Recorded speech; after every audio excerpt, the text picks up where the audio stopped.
I want to start each of my videos from now with at least 3 breaths. So you can drop in and also like be open and receptive and a little bit more grounded when listening. So I invite you to take 3 deep breaths in through your nose and out through your mouth. In through your nose and out through your mouth. And one more time.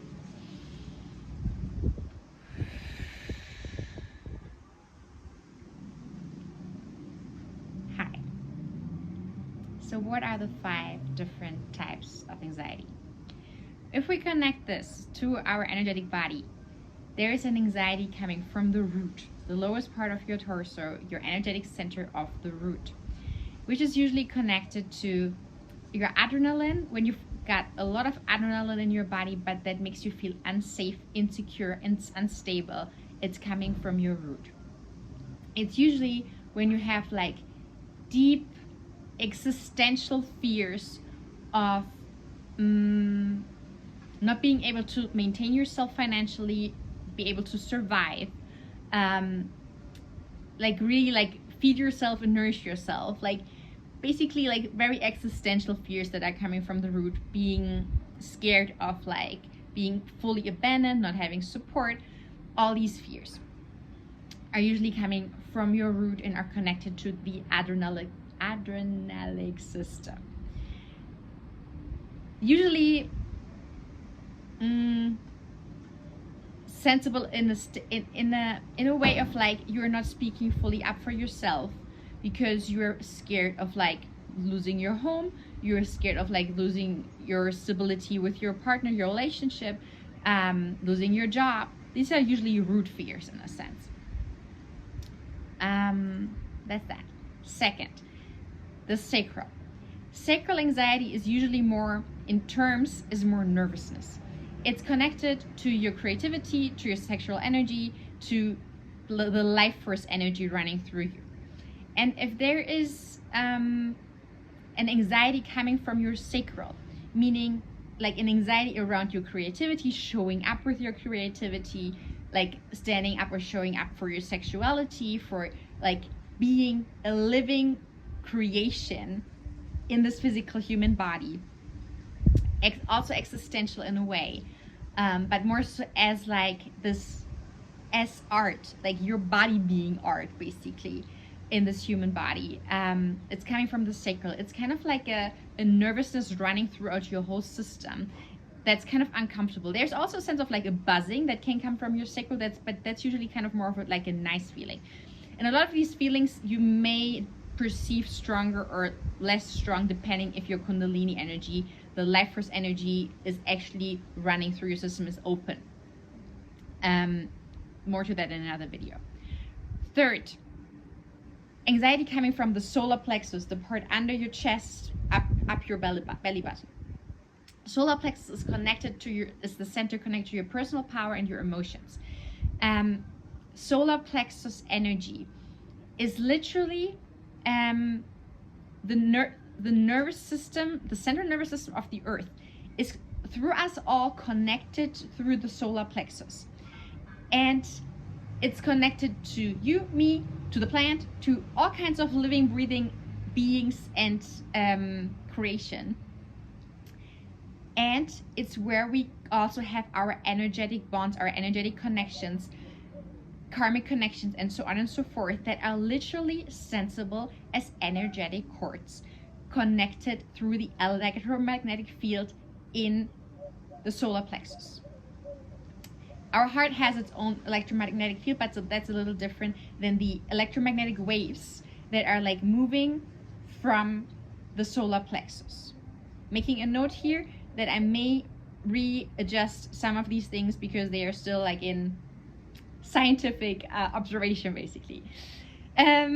So what can happen is that if there's anxiety in your solar plexus, a lot of times it has to do with the fact that there is energetic, emotional enmeshment. You're kind of like emotionally enmeshed with someone else, with your ancestral emotions, with a wound that is being activated in your solar plexus, that has like basically like a cut in that energy center, or like an energetic cord that is very much pulling from somewhere else and needs to be usually dissolved instead of cut it. This is when we talk about like energetic cord cutting. It's usually coming or connected to the solar plexus. Note here, it can also come from all the other energy centers, but it's a little different with each energy centers of how it's being perceived, how the energy connects. Here it's literally like waves that are strings that can be sensed in the center through the emotions, energy in motion. And if that energy in motion is not flowing, but rather like, it can be perceived as anxiety through the pull, or as anxiety because the other side, or because of you trying to set a boundary, basically cutting the connection, creating the boundary that is healthy for both sides. But your system being so used to that codependency through that center that it's like trying to hold on to this and being tremendously scared to let go of this.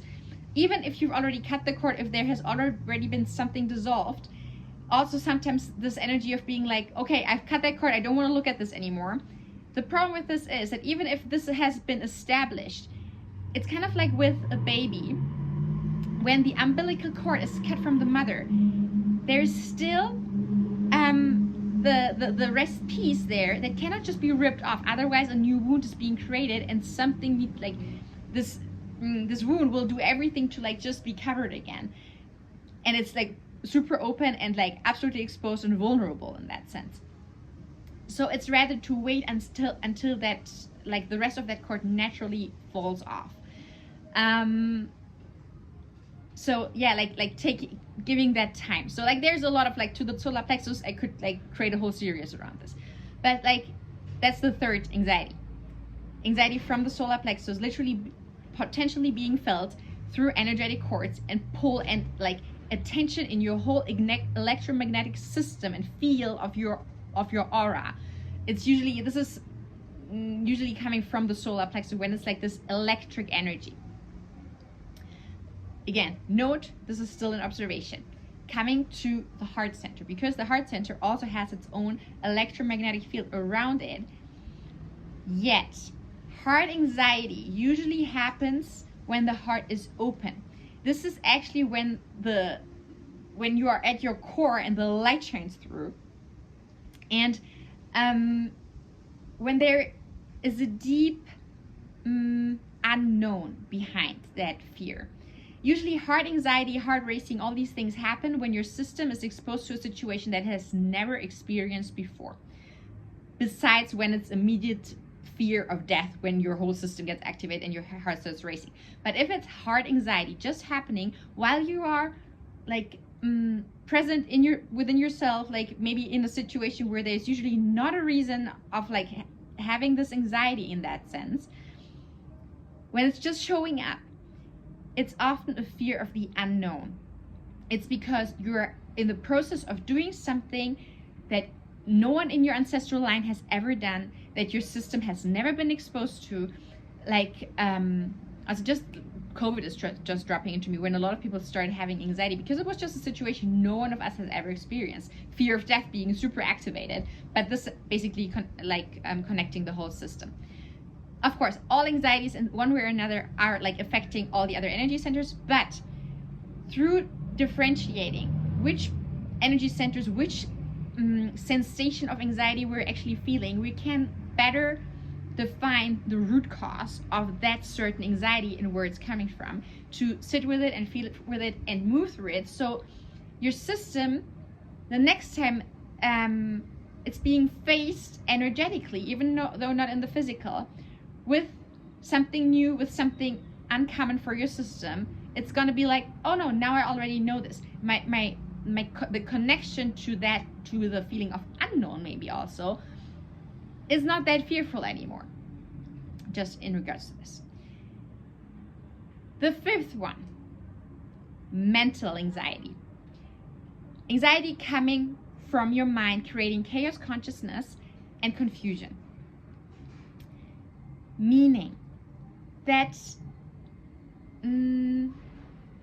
when you're in chaos and your mind is basically exposed to something it cannot understand. It just doesn't make sense. There's a lot of duality around it. It has a very big struggle to bring this into connection, into alignment, and find the straight path again, because it's either this or that, when usually everything somehow can align. Because like when we transcend duality and come into singularity, we actually do realize that there is a single truth. While there are several personal truths, at the core of our human heart, behind the heart basically, there are certain things that are just humanly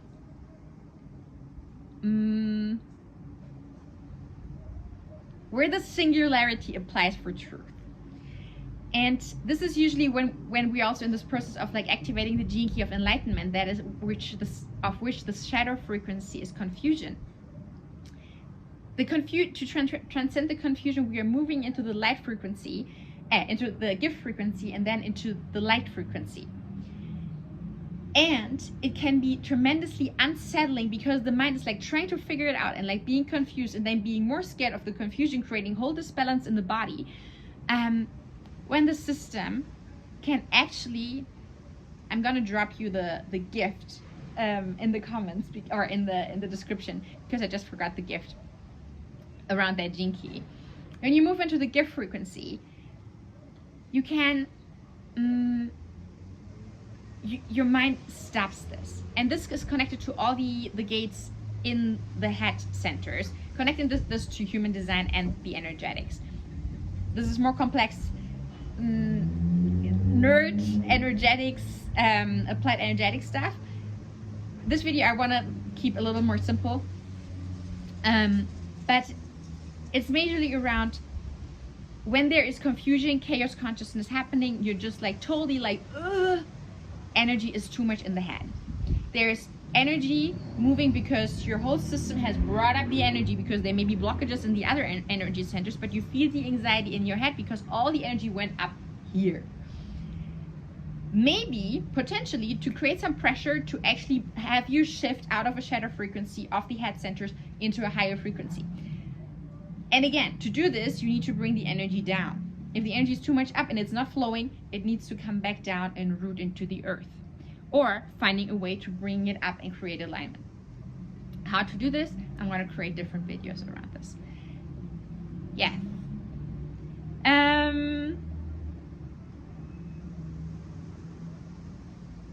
I wrote something else down.